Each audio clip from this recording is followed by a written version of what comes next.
birabika ng'ebipya mu darasa zaffe zetwamanyirira kuba oyinza okugamba nti Kaseka Saidi ate ebyobukulembeze mu darasa yaffe gagadde lwaki tasomesaamu swala naye tubategeeza nti obusiraamu olw'ekitiibwa Nabbi Muhammad sallallahu alayhi wasallam bwe yajjirawo kyabiri ekisala alamiya kyekisooka ngesekiri yasi yonna ate ng'ebuna buli kintu kyonna tekisobola kubeerawo netuna bukulembeze amu bagambye nga songola akatuuka ne bagamba nti abali wano ffenna tuli bakulembeze oba oliawo omuntu yalibadde tamanyi abeera ate omukulembeze naye nga tuli bakulembeze n'olwekyo kiba kirungi ne tumanya obukulembeze kyeki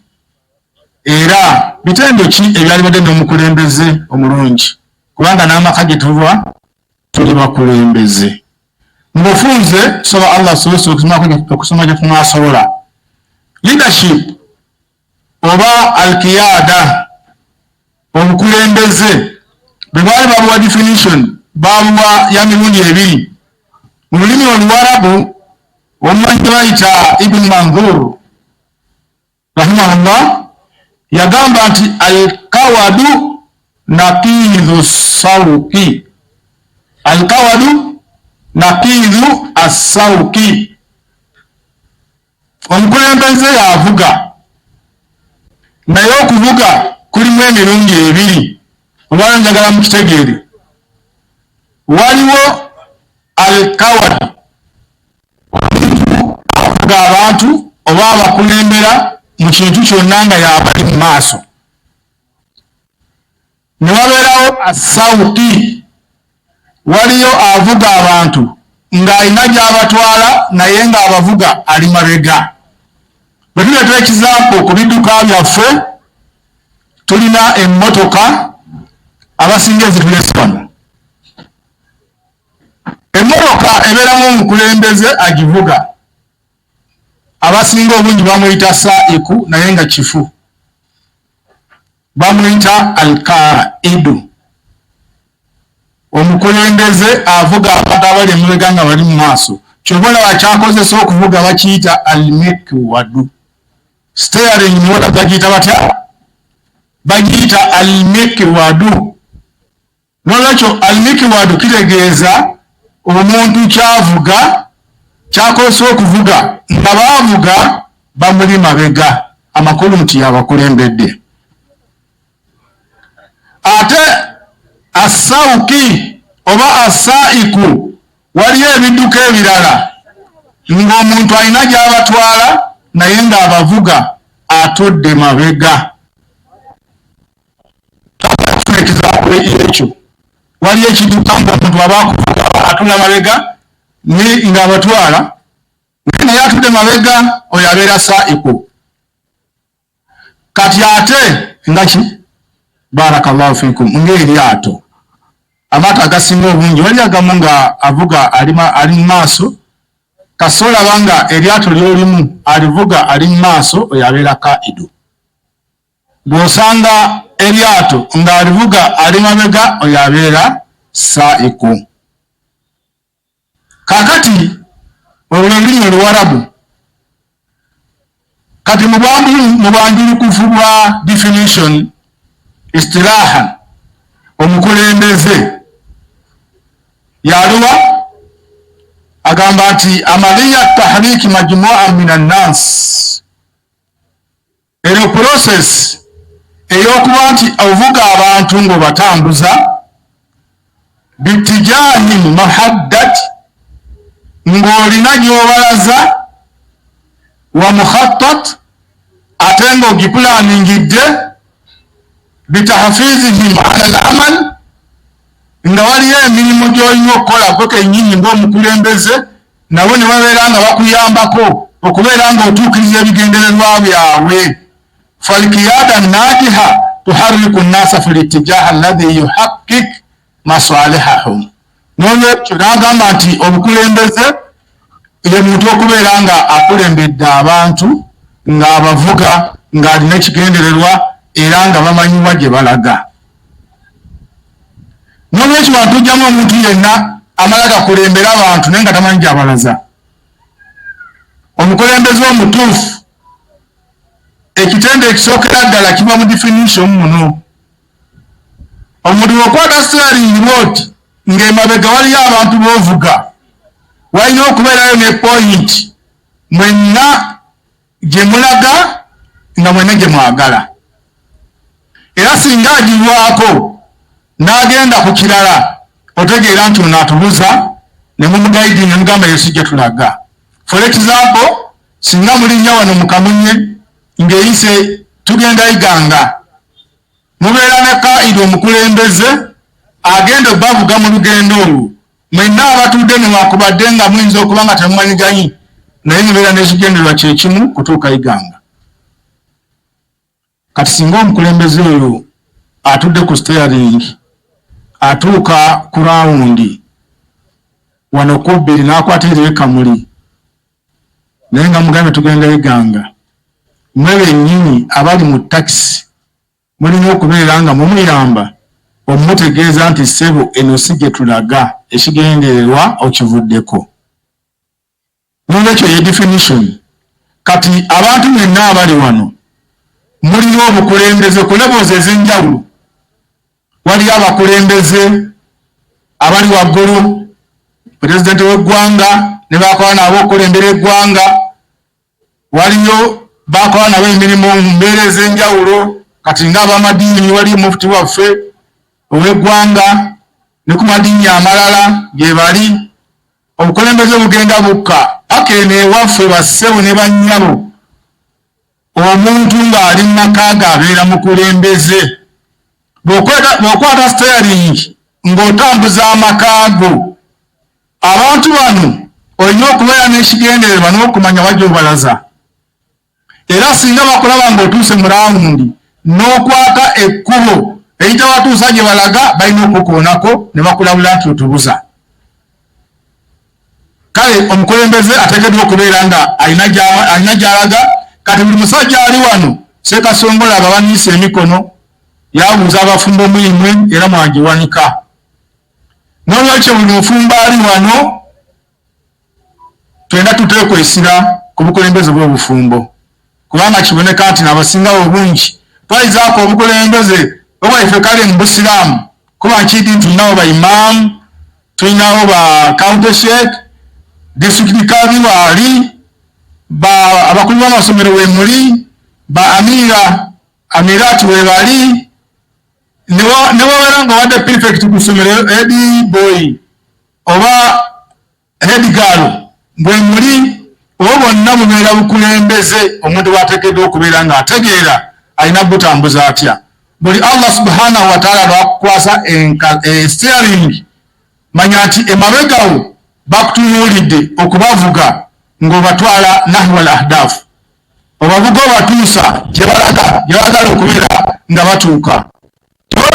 Bw'obeera mukulembeze nga gwe mwennyini tomanyi ni gy'olaga, tolina na bigendererwa by'olina mu maaso go, bano b'okulembera oba obaleetedde obuzibu kulw'okubanga oba ovuga ekimotoka ky'otwala nga n'abakirimu gy'obalaze gye bagenda tebamanyi kituufu ki kinaabayamba.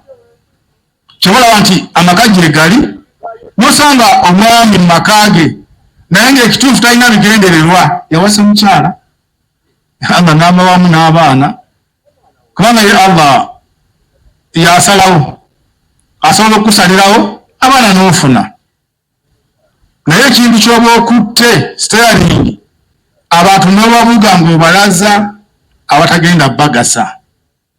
Kati bwe beesanga nga ne b'ovuga tebasobola kugaidinga, kyetugamba nti omukulembeze oyo abeera mukyamu kulw'okubanga mu maaso ge tamanyi na waj'alaga. So buli mufumbo ali wano kirungi olwaleero ddoyo bw'obanga obadde totuulanga kuteeka wansi objectives oba clear vision wajja oyagala kutuusa famire yo. Olukubuzibu muganda wange oba mwanyinaze abakyala bali wano, abafumbo bonna olunaku lwe muyingidde mu bufumbo mulina okubeera nga mutuula nemuteeka wansi waje tulaga what is our vision yammwe eriki weyagala okutuusa abaana Allah subhanahu wa ta'ala banabawa mu bufumbo bwammwe obwo. N'olwekyo kiba kirungi omufumbo n'abeeranga ebyo ayimanyi. Bagambye tugenda kuyitamu mangu. Awo nga tubuddewo twagala okutuuka ku anasir al-qiyada wa arkaniha, empagi z'obukulembeze. Tugambye nti obeera nga okutte amaka gw'olina enkasi y'okuvuga amaka, naye nga ekituufu tolina clear vision oba gye bayita arru'ya fi lugha al-arabiyya. Kubanga arru'ya, omuntu omukulembeze akulembera amaka ateeka okubeera n'obusobozi obulengera wajayagala okutuusa amaka ge. Kati that end eyo esembayo eyo emuyambako okulwana ennyo okulaba nti tuteeyo ntya. Mu kumuyamba okutuukayo wano aba yarusumul ahdaf, aba ateekawo ebigendererwa objectives ezinamuyamba okubeera nga atuukayo. Akali mbagambye tulina abafumbo paka olwaleero abatamanyi nti bakulembeze. Yakwata steering, abamuli emabega, abaana, abakyala n'abantu abalala abali mu maka ge tamanyi wajja abalaza. Ne bw'omubuuza nti Sseruganda, amaka Allah ge yakuwa abaana barakallahu fiikum, wali oyagala okubatuusa naye nga talina kirya ansa. Awo oyo manya nti muli ku risiki, bafumbo mmwe muba muli ku risiki y'amaanyi okubanga temunnamanya wajje mulaga. Kati anasirul qiyada, omuntu omukulembeze byalina okumanya nti elements za leadership mu bukulembeze bwo, mu makago, mu district nga district kali, mu twale eri wa county sheikhs, ku musigiti baimam n'abalinda abakola ekintu y'imam. Sterling agirina masjidi erimu abantu Allah yabamu alhamdulillah. Naye wambuuza nti imam, what is your vision? Maaniya ru'yatuka? Masjidi eno wagikwata ekigendererwa kyo gituusaawa. Talina kyayongera kubeera nga imam. Nze nsaaza abantu alhamdulillah, kasaamala kusaala buli omu ng'agenda waabwe. Talina pulaani yonna, talina vision yonna wagenda kutuusa musigidi. Kyova olaba nti bw'ombanga oyo gwe mulina avuga emmotoka oba akulembera omusigiti oba akulembera amaka, naye emyaka gyonna gye mumala tegalina gye galaga, kulw'okubanga tamanyi wajja gy'alina gatuusa. Mu bukulembeze bamanyi nti kati waali waalina okukoma. N'olwekyo tayongerako, embeera nebeera nga bwetyo bwetambula. So elements oba ebintu olina okubeerawo ne tugamba nti ono obukulembeze bwe buli ekisooka wujudu jamaa min al-afrad. Omuntu yenna katenga abawanise emikono nti bawulu bw'obeera nga oli wekka mu maka go oba mu kazigo gwo gwe toli mukulembeze. Bano oli mukulembeze kubanga talina bakulembera, okyali omu. Wujudu jamaa, wali jamaa gye bategeeza wano etandikira ku bantu babiri.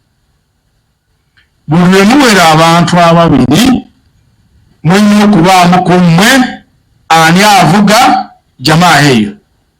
Gurupu y'abantu babiri. Kati bw'obeera nga wooli oli county sheikh naye nga mu county eyo temuli muntu n'omu, oba toli mukulembeze. Obukulembeze balina okubeerawo wujudu jamaa, walina okubeerawo afraad, abantu abakulemberwa. Ekyokubiri wujudu fardin baina al-majmu'a yu'athiru fihim. Bw'embeera nga mumaze okuwera babiri, basatu, bana, bataano oba gurupu y'abantu abantu abali mu district oba mu twali oba mu musigiti oba awaka, then kubeerako head ow'amakaago. Sheikh Songolo yabadde agenda okugendako ebizibu ebiviiriddeko amaka okutabanguka. Nkimanyi bulungi nti abadde ajja kukoona ku okubeera n'abavuzi ba mirundi okuzuka kw'omu, ng'abavuzi b'amaka bangi. Obukulembeze bwonna buteekeddwa okubeerako head ali waggulu nga yakulembera wabeerayo abayambibe nabo babeera bakulembeze mu kategorizi zaabwe, naye nga wabeerawo assunnam oba chain, engero njegere gyerujja nti ono yenanyini biragiro ebisembayo nange ndagirira mu kasaako kange bwe kati none n'abeera n'ebiragiro mu kasaako akake. N'olwensonga eyo tulina okubeera n'omukulembeze nga ali omu oyo ava mu gimagimo eyo ey'abantu ababiri okuganira ku babiri basatu bana n'abangi. Allah bw'amala okumufuula omukulembeze, kubanga Allah subhanahu wa ta'ala yafuula omuntu omukulembeze, qul illahumma malika al-mulk tu'ti al-mulka man tasha wa tanzi'u al-mulka mimman tasha wa tu'izzu man tasha wa tudhillu man tasha biyadika al-khayr innaka ala kulli shay'in qadir. Omukulembeze Allah yabugaba. N'olwekyo manga muli mu maka, automatically ekyo Allah yamala okukireeta n'agamba nti omukulembeze w'amaka abeera mwami. Allah gwe yagera nga ye taatawo ng'oli mwana, Allah gwe yagera nti yebalo ng'oli mukyala, olina kikkiriza kubanga Allah yamuwa obukulembeze obwo ku ggwe. Kati bw'amala okubumuwa ye kati ekikye kyakubeera ng'afaayo nnyo okulaba obuvunaanyizibwa bwe ng'omukulembeze wajja atwala Allah subhanahu wa ta'ala wamukwasizza. Ensonga eyokusatu, wujudu ahdaf ru'ya wa ahdafu mushtaraka yas'awna litahqiqiha. Ensonga eyokusatu mu bukulembeze bwe mpata yingirira mugendemu ekyekinge okubeera nga mulina vision ne clear objectives owajje mulaga. Tosobola kuvuga kintu nga tomanyi gy'okitwala. Omuntu n'obula ansa singa ojja kubuuza nti amma akuwadde amaka, naye tukamu waba oyagala okubeera ng'oli. Njagala tuyawule okubeera nga okyalemereddwa okutuukiriza ebigendererwa n'okubanga aslan totale tolina kyolina mu mutwe nti wano njagala okutuuka. Kuba bulijjo Allah subhanahu wa ta'ala tubeera n'ebigendererwa, naye Allah yasinga okusalirawo abanadamu.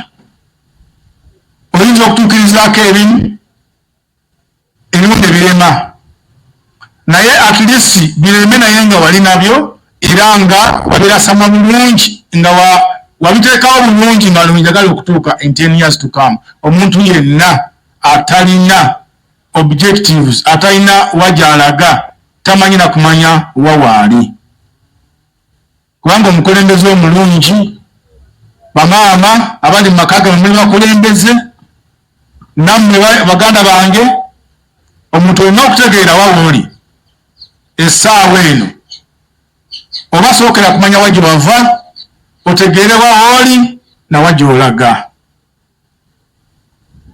Temekubuuza nti emyaka 10 mu bukulembeze bwo obwa etwale oba disitulikiti oba amaka, kiki osuubira okuba era kikiyagala okubeera n'ogamba nti nze ndi mukulembeze ebinaaba nungunaidi oyenda kunta mulegaidi. Kubanga awaliyo abakulembeze abagamba nti hatha ilmul ghaib, ombuuza kwegamba bintu bya maaso ate ebyo Allah yabyesigaliza. Sigamba nti otegeere kyogenda okubeera naye kikubeere mu mutwe nti kino kyoyagala, kubanga Allah yagenda okusalirawo either okutuukiriza ekyo kyoyagala oba okubeera nga okiremererwa. Naye awali obuzibu kwe kubeera nga ne mu mutwe gwo temuli yadde kigamba nti wajja njagala okutuusa etwale, wajja njagala okutuusa masigidi eno, wajja njagala okutuusa disitulikiti eno, baagikukwasa, Allah yagikukwasa, noweetuuliza n'obeerawo ng'abantu obavuga naye nga nejjobalaza tebamanyiiyo, naye kennyini tomanyiiyo. Bagenda kuyamba batya okutuukiriza ebigendererwa byo nga naye kennyini tolina ky'olina. So ku level zonna okumira ddala ku maka, oba mwabiwandiika oba biri ku mutwe nga mubirina, olina okubeeramu ne kye bayita clear vision ne objectives, wajja ogenda okutuusa ki. Kuba bano abantu b'olina byogenda okubagamba, baana bange njagala bwe tunaatuukira mu mwaka gwa 2023 nga tulina diguli 6. Ekyo kigendererwa kirungi. Baana bange njagala bwe tunaatuukira mu 2028 ng'ennyumba ekyo tugiserese. Almuhimu tulina okubeera nga tutegeera nti hadhihi al-anasir olina okubeera nga tulinawo abantu abakola gurupu y'abantu ababiri okugenda mu maaso, walina okubeerawo mu bo abakulembera, ate walina okubeerawo objectives. Then awo bwe tuvaawo tugenda ku kibayita mabadi'u al-qiyada al-asasiya. Mabadi'u al-qiyada al-asasiya biki ebyayamba Nabbi Muhammad sallallahu alaihi wasallam okutukulembera abantu naffe abataamu abako nawane ejjinja watatuuka oba Uganda n'abeera nga yasobola okuvuga kye bayita Obusiraamu, kubanga ye al-qaid al-am, ye muvuzi ow'oku ntikko. Yakisobola atya? Yeekwata ku hadhihi al-mabadi al-asasiya, empajiriwaga oba ebikolo ebiyimirirako kye bayita obukulembeze. Buli mukulembeze ogende ng'obitegeera. Ekisooka mabda'u ashura. Mabda'u shura agamba nti wa huwa awwal mabda' fi al-qiyada al-islamiyya. Ekisookera ddala mu bukulembeze bw'Obusiraamu ekiyamba Obusiraamu ogenda mu maaso, ekigenda okuyamba amaka gammwe ogenda mu maaso, ekigenda okuyamba kampani zammwe ogenda mu maaso, n'obukulembeze buli omu imaara zammwe obanga oli wano ng'oli amiira, ekigenda okuyamba mabda ashura. Ashura kwe kubeera nga omuntu ebintu byakola mu bukulembeze bwe tebiyimiridde ku mutwe gwe yekka. Abubakar radiyallahu anhu mu khitaabu ye nga Allah yakamala okumuwa obukulembeze, meseje eyo erimu ebyokuyiga bingi Abubakar gye yawanga yakamala okulondebwa ku bukulembeze bw'Obusiraamu. Nabbi sallallahu alaihi wasallam nga afudde, kaali kaseera kazibu nnyo. Abubakar radiyallahu anhu n'alondebwa okubeera al-khalifa eyasookera ddala eyadda mu bigere bya Nabbi Muhammad sallallahu alaihi wasallam n'atambuza Obusiraamu.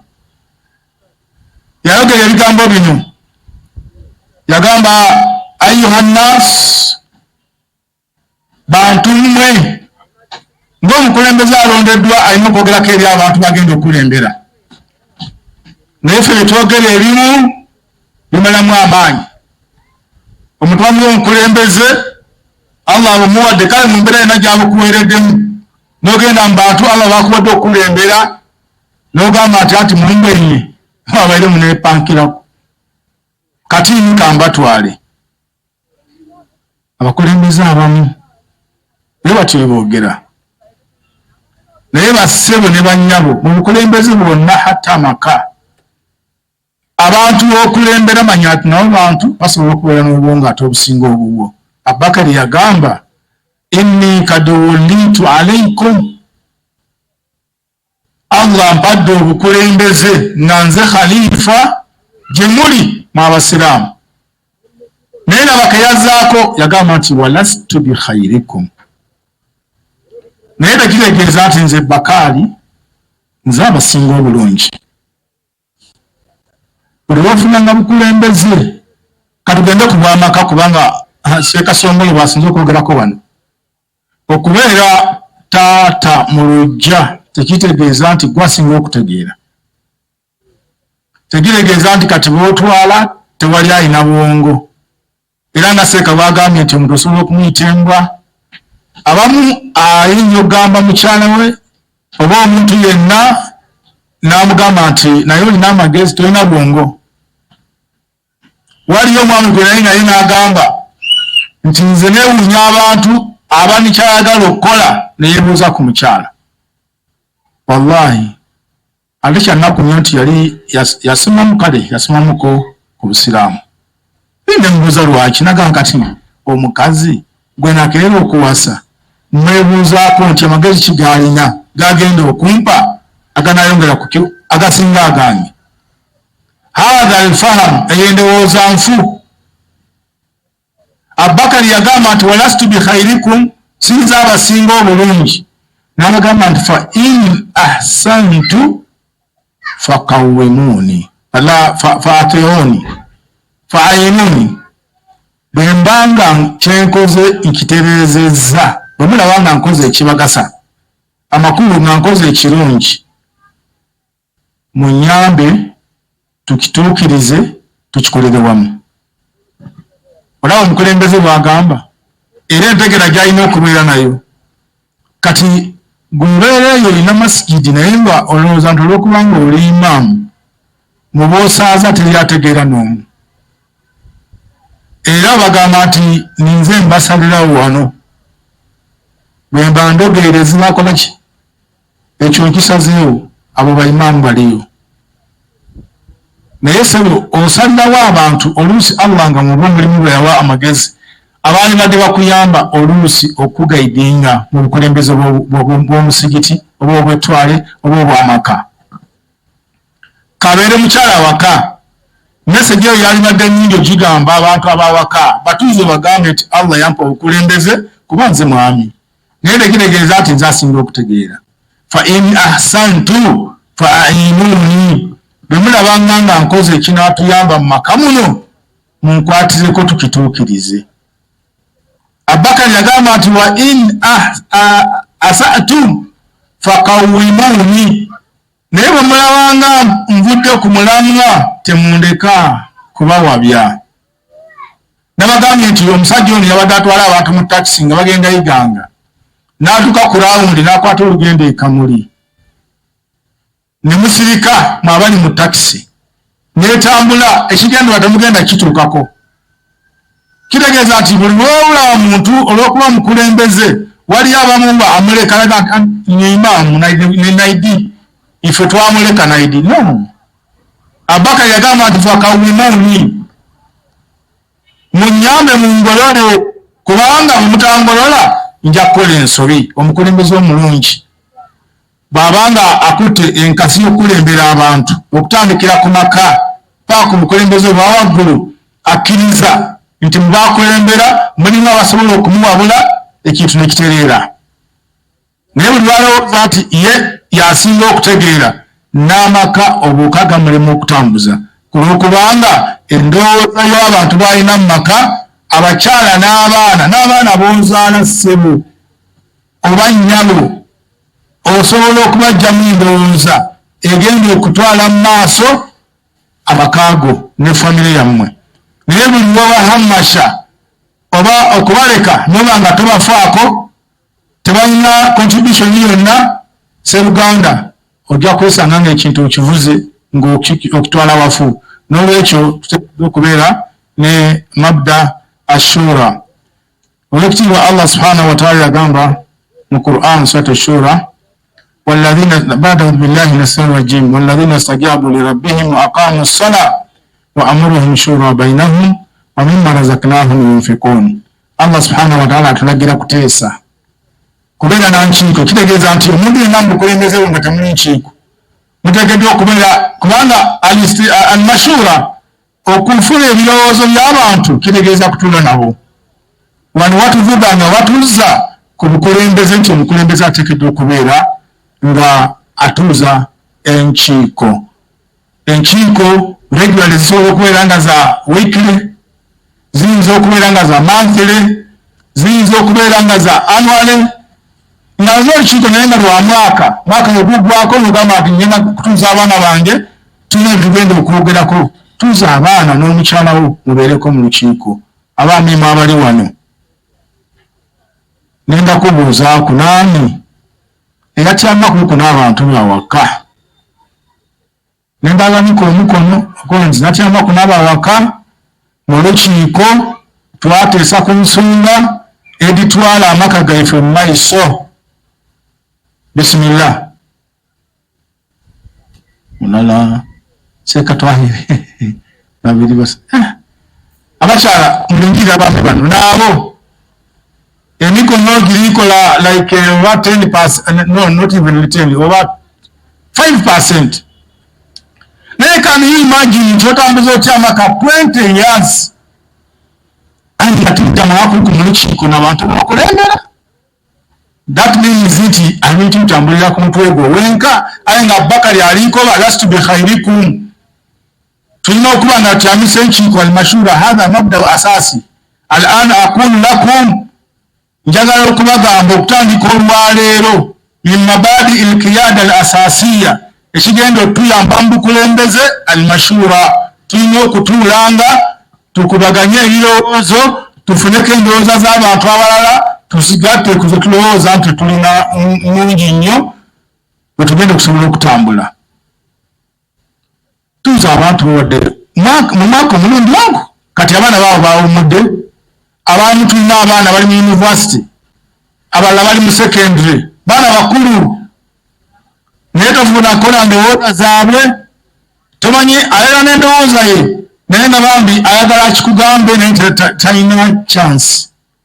naye bwe wabeerawo olukiiko omwana awanduka omukono n'agamba taata nabadde ndowooza nti ensonga eno tugikole bwetuti ne bwetuti ne bwetuti kijja tuyamba okubeera nga tugenda mu maaso.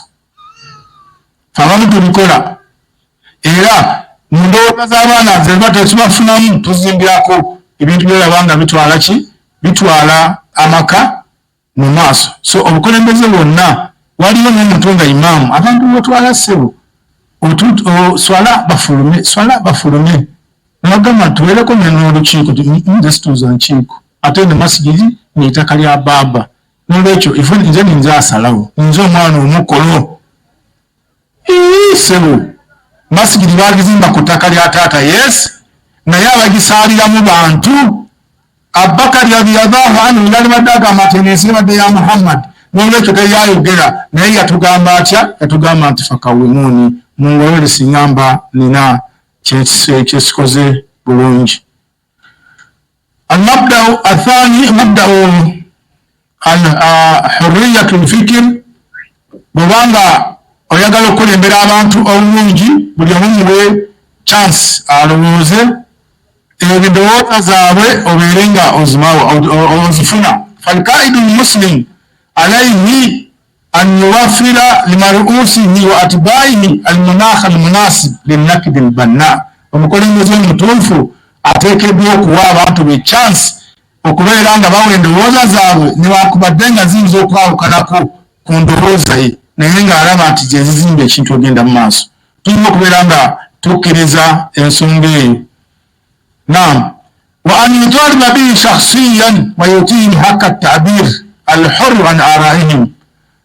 omukulembeze takoma kubeera nga alingirira bulingirizi nti bwe banaabeera banamba leka kulina paka mukyala wakugambe oli mu maka yesigwe boss n'olwekyo omukyala asiisa amanyitanene watandikira oli mutwale oba oli imaamu abantu bakutya olusi kati gwe mwennyini batandikeko. omukulembeze omutuufu yennyini asaba nogamba mama w'abaana nina ploti bbiri waliwo ploti gyenna embikko endala eri kangulumira yagala kuzimba rentals olina ndowooza ki?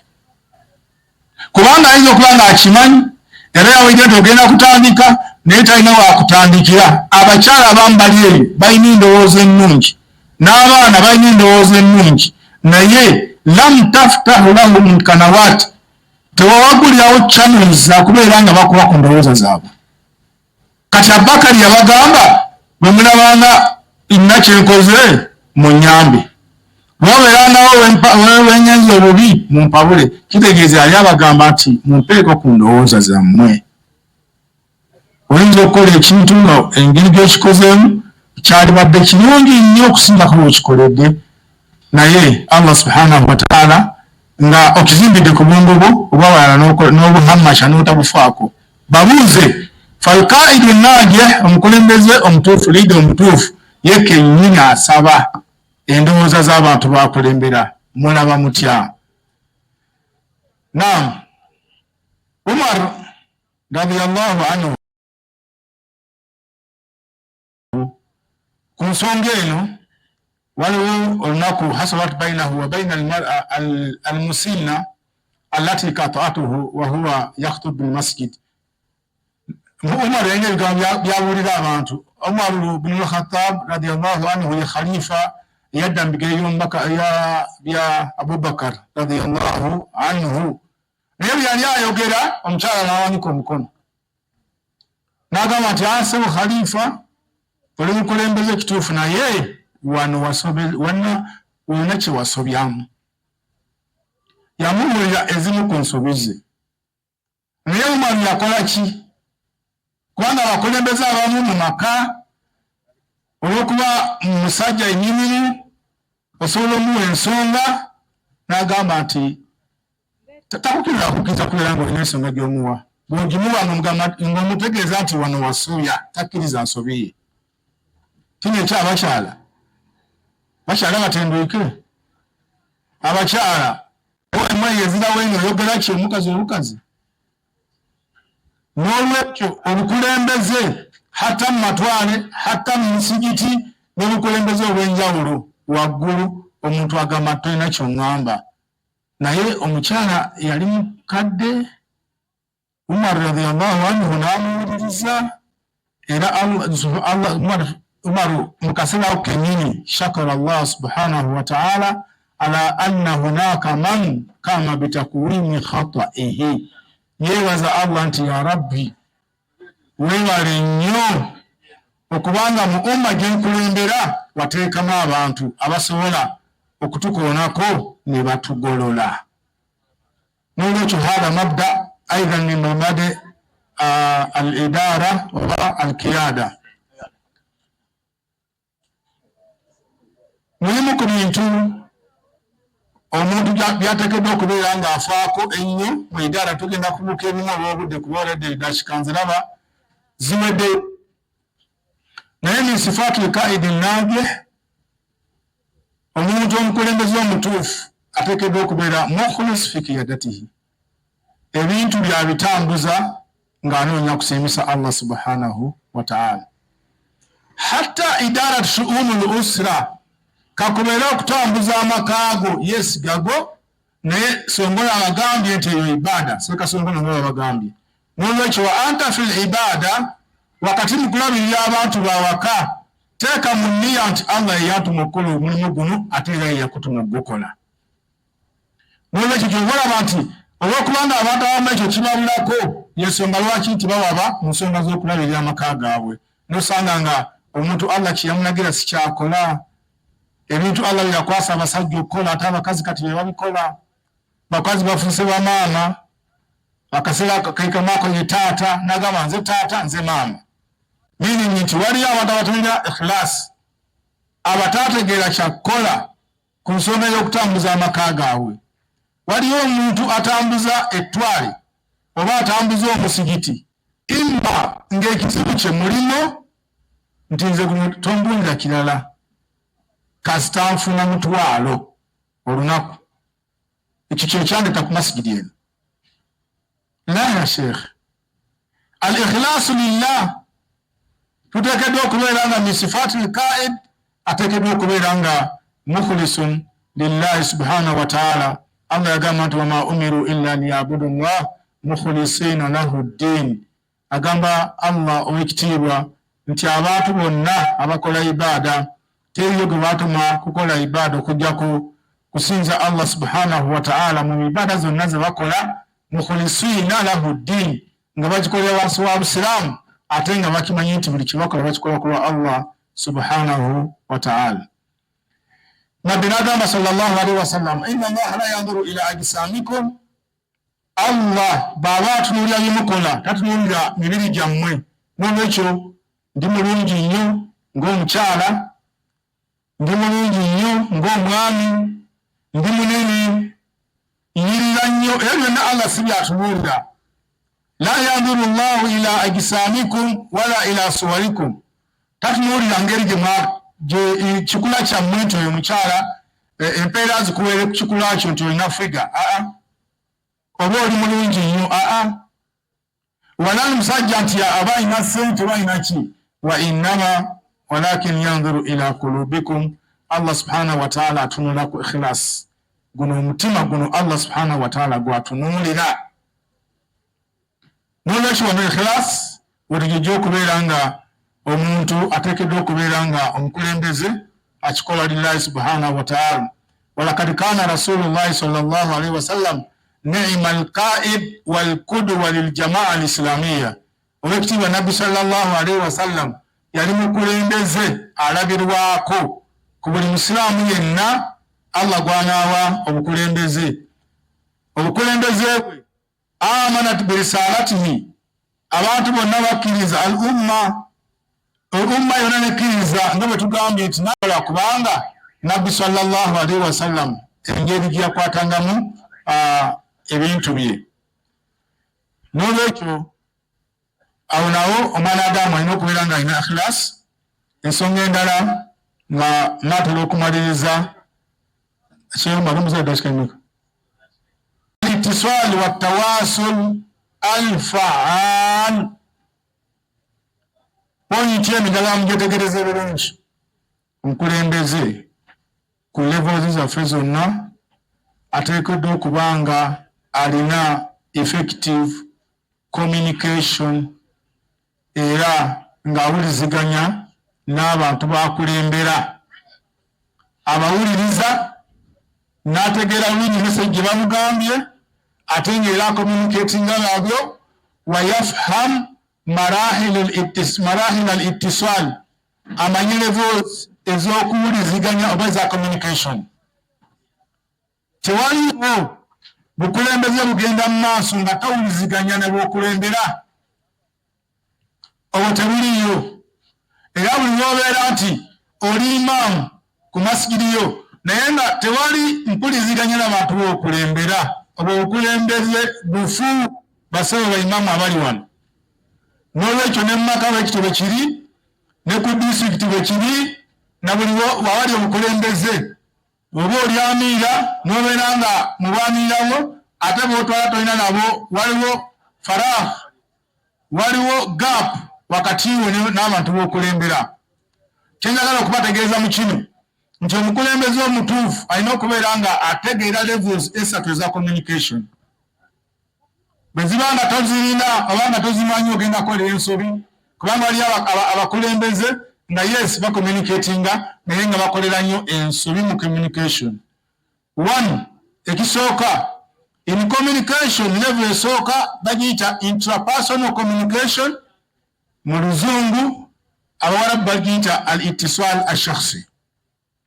Al ittisal ashakhsi, abasoma mass communication wano aba mutegeerawo bulungi. Ensonga eziri mu nyumba, ensonga eziri mu ttwale, ensonga eziri mu masigidi gy'okulembera oba mu disitulikiti oba wonna Allah we yakuwa obukulembeze zeetaaga kusookera ku level eyo. Bw'oba ofunye information yonna oba ensonga yonna, sooka ocommunicatinge n'omutima gwo. You communicate with yourself first. Sooka ocommunicatinge n'omutima gwo gwe kennyini. Eyo level esookerwako banyaba abakyala, kubanga mwe musinga okukola ensobi wano, n'abaami bwe batyo. Naye nga mu bukulembeze bw'obeera ng'oli mu maka, Allah yakuteekamu ng'omukyala, kubanga nabbi yagamba sallallahu alaihi wasallam, kullukum ra'in wa kullukum mas'ulun an ra'iyatihi. Ffenna tuli balabirizi, tuli bakulembeze, na buli omu Allah alina level egyamu ey'obukulembeze. Nagamba nti farrajulu ra'in fi ahli, omusajja abeera mukulembeze mu bantu babawaka, wa mas'ulun an ra'iyatihi, Allah agenda kumubuuza ku bukulembeze obwo. Kyeyazaako n'agamba nti wal mar'atu ra'iyatun fi baiti zawjiha, n'omukyala naye era mukulembeze mu wakati mu nyumba ya bbaawe, wa mas'ulatun an ra'iyatiha, era naye agenda kubuuzibwa kyenkanyi ku bukulembeze obwo. N'olwekyo bw'obanga olina ky'ofunye kyonna mu maka, yagala okutegeeza nti ky'osookerako kubeera nga ofumiitiriza ku mawulire g'ofunye, ku kigambo gy'ofunye, ku ndowooza gy'ofunye, nga tonnaba kuteekinga step ya kubiri mu communication. Ensonga eyo mbasaba mugitwale ng'enkulu, simanyi oba mukitegedde bulungi. Teri kireese buzibu. si buli kintu kyolowoozaako nti ogenda kitwala ku level 2. Mu bukulembeze bwo obw'ettwale oba bw'omusigiti singa olaba nti mbadde n'endowooza gundi naye sooka oddeeka kyebagamba nti intrapersonal communication osooka okyebuuzeeko buuzaako ebibuuzo omutima gwo olabe ekigenda kuvaamu ki bifo nga tonnakitwala mu bantu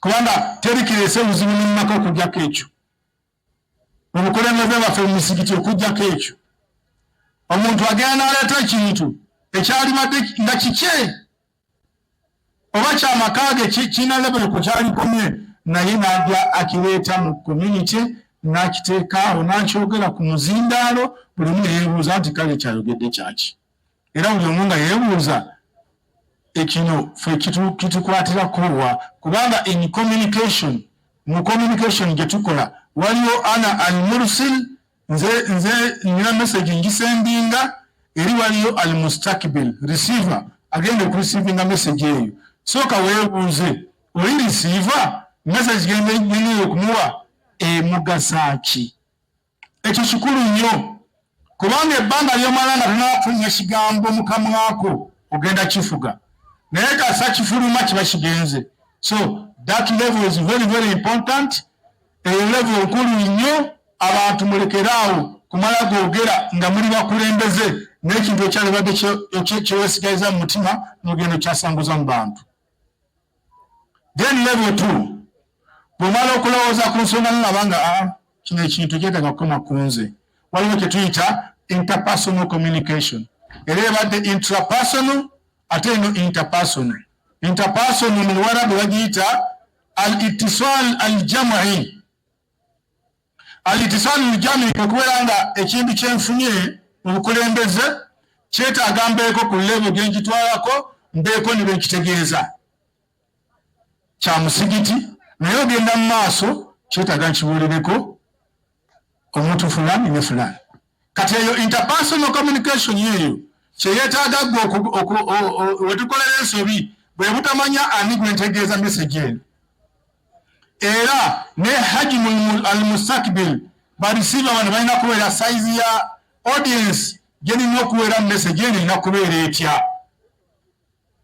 nolaba omuntu nga ensonga ya mukyala we y'amaka eyalibadde egenda eri mu famire gye yajja omukyala ate agitutte mu trading center gy'akolera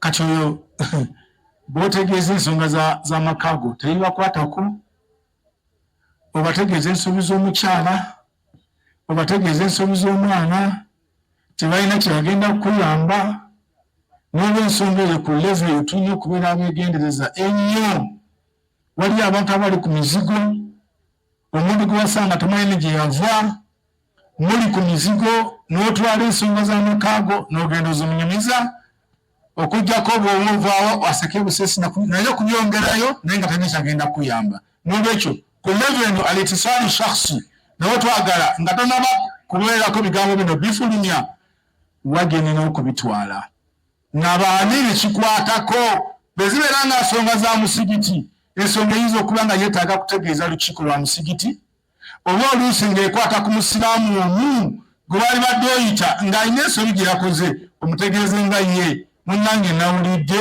nti wakoze ekino na kino na kino naye mpitiraamu wakikoze lwaki nga mikwano gye abasobola okumuwabula bw'olina okuyita so sigenda kitwala mu lujjudde n'olwekyo mu bukulembeze kyentegeeza nti tegeera nnyo message eyeetaaga okukoma ku gwe wekka tegeera message gy'ogenda okukkirizibwa okufulumya era otegeere nabaani beegenda okuweebwa tomala gakisaasaanya n'okutegeera message eyeetaaga okutegeeza abasiraamu bonna mu musigiti ensonga eyo nkulu nnyo then ekisembayo ku communication bagiyita step esembayo ennene bagiyita al-ittisal al-jamahiri al-ittisal al-jamahiri ye mass communication abantu abali wano abagenda ku mizindalo gya radio ku TV n'awalala ku social media ne mbakola ebigambo bye mwogera bw'obeera ng'oli mukulembeze manya nti mu bimu ku bitendo bya mass communication egamba nti oba tomanyi audience yo. The audience is unknown. Kubanga eno communication gye tuliko nze namu ne bagiyita al-ittisal al-jam'i. Lwakubanga abenjogera nabo mbalaba. N'olwekyo ofunye message nya akimanyi nti bano basajja basiraamu nabali bakyala basiraamu mbalaba. Naye wagenda amabega w'emizindaalo gya radio osindika message nga receiver tumumanyi. So olina okubeera omwegendereza. Waliyo abakulembeze ng'atoola ensonga z'omusigiti. Bw'aweebwa chance egenda ku radio n'agenda n'azaasamuza ku radio. Can you imagine? Oluusi nga n'abantu b'omusigiti abagenda okiwulira bayinza kubeera 10% ku audience ye egenda okuwuliza message eyo. Bagenda ate kuwulira lugambo nga babakomezaawo nga bagamba nti imaamu waimwe abaire ku radio kyekituuse ku musigiti. Akomye ebigambo wano aye tulina kubuuza bino bene musigiti kyekiriwo. Kakati bw'oba ogenda emabega w'omuzindaalo, please be careful. Mukimanyi nti wali abantu abatoola ensonga z'amaka. Olw'okuba nga bamuyise nti kati ogenda ku NBS ogenda okusomesa olwokutaano. Ayina obutakkanya ne mukyala we awaka n'agamba nti kankagiire ku rediyo. N'atuuka ku rediyo neefuuka topiki ensonga ze ez'omumaka. Naye nga tamanyi audience ye baani abawuliriza message barisiiva abarisinga message be baani. Omukyala ali ebupadengo ola ali edekabusa mu nnimiro ali n'akarediyo ke oba akatereko akasimu bw'olikobera message. Omuntu agenda okwasesinga ebigambo agezaako okubirisiivinga naye nga talaba ne bwemukwatirako. N'olwekyo omukulembeze omutuufu ateekeddwa okutegeera channels ne steps ezaki eza communication. So si wagamba nti olw'okuba oyagala nnyo bakuwulire nti oyogera era oyagala nnyo ogenda ku rediyo bw'obanga ogenze ku rediyo nga tomanyi by'ogenda kwogera afazaali kola kye bakola tawkiil funayo omulala ogambe nti genda osomesezeewo. Otherwise okutwala ensonga ezaalibadde zibeera mu lukiiko lw'omusigiti ezaalibadde zibeera mu management y'ettwale oba ezaalibadde zibeera mu nju n'omukyalawo n'abaana n'ozitwala ku jamaahiri okubeera ng'oziwa ensi yonna eziwulirize. Ezo ensonga zetukola ng'abakulembeze. So omukulembeze alina okubeera ng'amanyi ensonga ezo. Sebo obudde nga yebuweddeyo njagala kusemberayo kino nti alqudwa alhasana. Alqudwa alhasana omukulembeze ateekeddwa okubeera ekyokulabirako ekirungi. Wonna okukulemberera bassebo bataata, bassebo bannyinaze bamaama. Abaana baffe basoma bingi naye ebisinga babijja kufa mu maka. Ebisinga babijja kufa mu ki? Engeri gye beeyisizaamu maka go mu bukulembeze bwo nga taata ne maama egenda kushepinga nnyo obulamu bw'omwana oyo ow'obuwala oba ow'obulenzi. Bwe mbanga musiiba mu kulwana na kukubagana tteke na bigwo agenda kulowooza nti bana bagenze mu bufumbo kye kirina okubeerawo. Bwe munaaba muteesa nga bwe mbagambye nti zibeerenga nkiiko bw'aliba atuuse mu bufumbo kyagenda okugamba bbaawe nti lwaki tetulinaako lukiiko waka n'abaana kubanga ajja kuba abijjukira. N'olwekyo beera kyakulabirako ekirungi. Nabbi sallallahu alayhi wasallama yali kyakulabirako kirungi yali umma y'obusiraamu eno. Lakad kaana lakum fi rasulillah uswatun hasana. Twalina ekyokulabirako ekirungi ennyo mu ekitiibwa Nabbi Muhammad sallallahu alayhi wasallam. Twogera nnyo bye tutakola. Kyava Allah yatubuuza nti ya ayuha alladhina amanu, yabuuza bakkiriza n'abagamba nti lima taquluuna ma la tafaaluun. Lwaki bye mwogera byawukana ne bye mukola?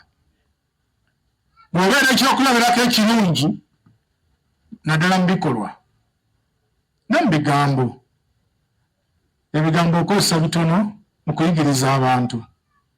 sebo imam Nabbi sallallahu alaihi wasallam mu Makka dawa ye eyasookera ddala yali ya kudwa.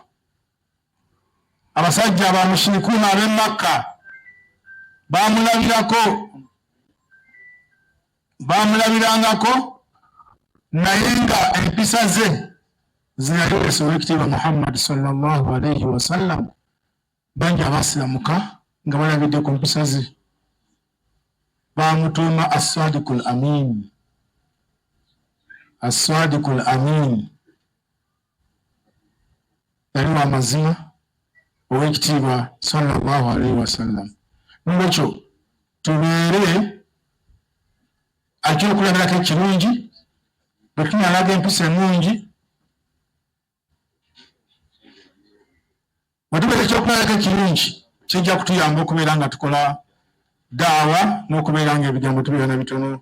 Njagala okukomya ebigambo byange nga mbategeeza nti points ezisinga obungi okubeera abeetawaze n'obuteefuula nti tuli ba kitalo kirungi eri abakulembeze, okumanya al amaana obwesigwa n'okubeera aboogeri b'amazima, asaburu omukulembeze alina okubeera omugumiikiriza, ashafaafiya transparency abantu balina okutegeera naye nga Ssekasongole bwagambye nti omuntu abeera mu nnyumba naye nga mukyala we emyaka 2 tamutegeeranga era namugamba nti tojja kuntegeera nibonomala emyaka 3. Weetaagawo okubeera nga waliwo obwerufu, almuruna flexibility, kwegamba wali abantu abaasibira awamu singa kyenja kukyusaamu nedda ebintu bikyuka n'ensi bwekyuka okujjako Allah yagaana okukyuka. Nolwekyo abakulembeze tulifuna obudde obulala inshallah tujja kwongerako. Subhanaka Allahumma wa bihamdika ashhadu an la ilaha illa ant astaghfiruka wa atubu ilaik. Assalamu alaikum wa rahmatullahi wa barakatuh. Wa alaikum assalam.